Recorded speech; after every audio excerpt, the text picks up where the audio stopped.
할렐루야! 성도 여러분 반갑습니다. 오늘의 말씀은 열왕기하 11장 1절부터 12절까지의 말씀입니다. 열왕기하 11장 1절부터 12절까지의 말씀입니다. 아하시아의 어머니 아달랴가 그의 아들이 죽은 것을 보고 일어나 왕의 자손을 모두 멸절하였으나 요람 왕의 딸 아하시아의 누이 여호세바가 아하시아의 아들 요아스를 왕자들이 죽임을 당하는 중에서 빼내어 그와 그의 유모를 침실에 숨겨 아달랴를 피하여 죽임을 당하지 아니하게 한지라. 요아스가 그와 함께 여호와의 성전에 6년을 숨어 있는 동안에 아달랴가 나라를 다스렸더라. 일곱째 해에 여호야다가 사람을 보내 가리 사람의 백부장들과 호위병들의 백부장들을 불러 데리고 여호와의 성전으로 들어가서 그들과 언약을 맺고 그들에게 여호와의 성전에서 맹세하게 한 후에 왕자를 그들에게 보이고 명령하여 이르되 너희가 행할 것이 이러하니 안식일에 들어온 너희 중 3분의 1은 왕궁을 주의하여 지키고 3분의 1은 수루문에 있고 3분의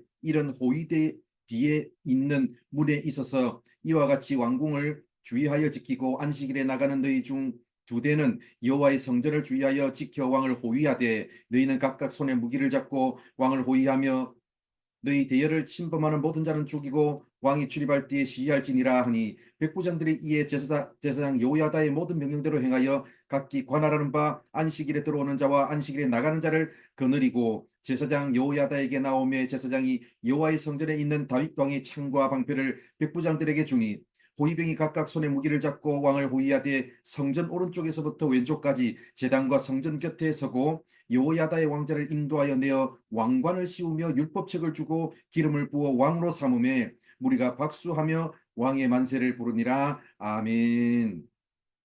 그동안 북이스라엘의 이야기가 계속되었었는데 오랜만에 남유다 이야기가 시작되었습니다. 오늘 우리가 읽은 말씀 1절을 보면 아하시아의 어머니 아달랴가 등장합니다. 아달랴는 북이스라엘의 아합의 딸입니다. 이 사람이 남유다로 시집 오면서 북이스라엘에서 섬기던 바알과 아세라 우상을 남유다로 들여와서 남유다 전체를 바알과 아세라 천지로 물들였습니다. 그리고 아들 아하시아 뒤에서 배후의 권력자로 활약했습니다. 그런데 자신의 아들 아하시아가 죽은 것을 알고 즉시 일어나서 왕의 자손을 모두 멸절시키고 스스로 왕이 되었습니다. 권력을 잡기 위해서 자기 손자들을 모조리 죽였습니다. 그러나 이것은 큰 문제가 되는 일입니다. 그동안 남유다는 다윗의 후손이 계속해서 왕의 자리를 이어받아 왔습니다.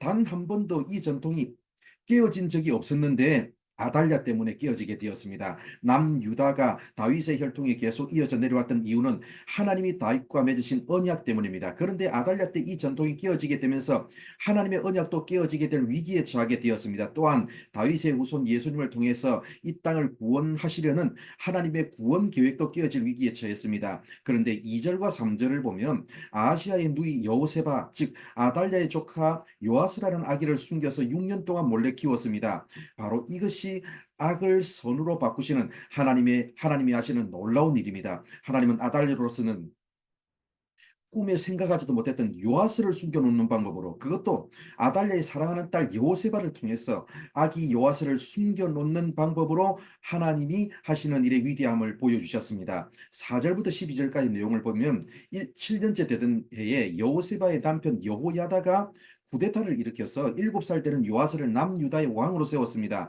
이로써 다윗의 혈통을 없애버리려고 했던 아달랴의 계획, 하나님의 구원 계획을 무산시키려고 했던 사탄의 계획은 실패로 돌아갔고 다윗의 혈통을 보존해서 다윗의 후손을 통해 전 인류를 구원하시려는 하나님의 계획이 변함없이 지속되었습니다. 여러분 아무리 짙은 어둠이 계속되는 시대라고 하더라도 하나님은 그분의 백성들을 구원하시려는 그분의 희망의 등불, 그분의 구원의 등불을 절대로 끄지 않으십니다. 다윗의 혈통이 끊어지게 될 하나님의 구원 계획의 대위기 속에서도 어둠을 밝히는 한 줄기 빛, 아기 요아스를 숨겨두신 하나님께서 오늘 이 시대에도 어둠을 밝히는 하나님의 등불을 예비해 두실 것입니다. 바로 그 사람들이 우리 성도들 한 사람 한 사람 아니겠습니까? 사랑하는 성도 여러분, 우리의 인생이 아무리 절망적인 인생이라고 할지라도 지금 내 삶에 닥친 문제들이 아무리 커서 그 어디로 또 나갈 길이 보이지 않는다고 할지라도 우리 하나님은 살아 계십니다. 우리 하나님은 하나님의 등불은 아직 꺼지지 않았습니다. 내 인생을 밝히는 하나님의 등불, 내 가정을 밝히는 하나님의 등불, 우리 교회를 밝히는 하나님의 등불은 아직 꺼지지 않았습니다. 이 사실 기억하면서 말씀의 등불, 진리의 등불, 복음의 등불을 높이 들고 이 어두운 세상을 그리고 이 어두운 지역을 밝히는 하나님의 도구로 쓰임받는 우리 모두가 되기를 바랍니다. 기도하겠습니다.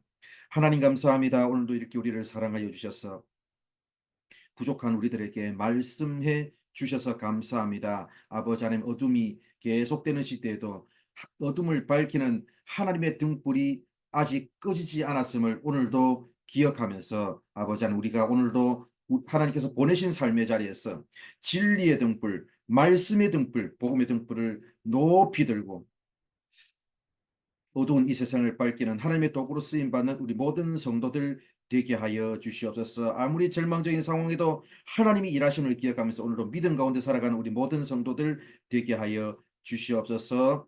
오늘 하루의 삶도 하나님께서 이끄시고 인도하여 주실 줄 믿사오며 예수님의 이름으로 기도드립니다. 아멘.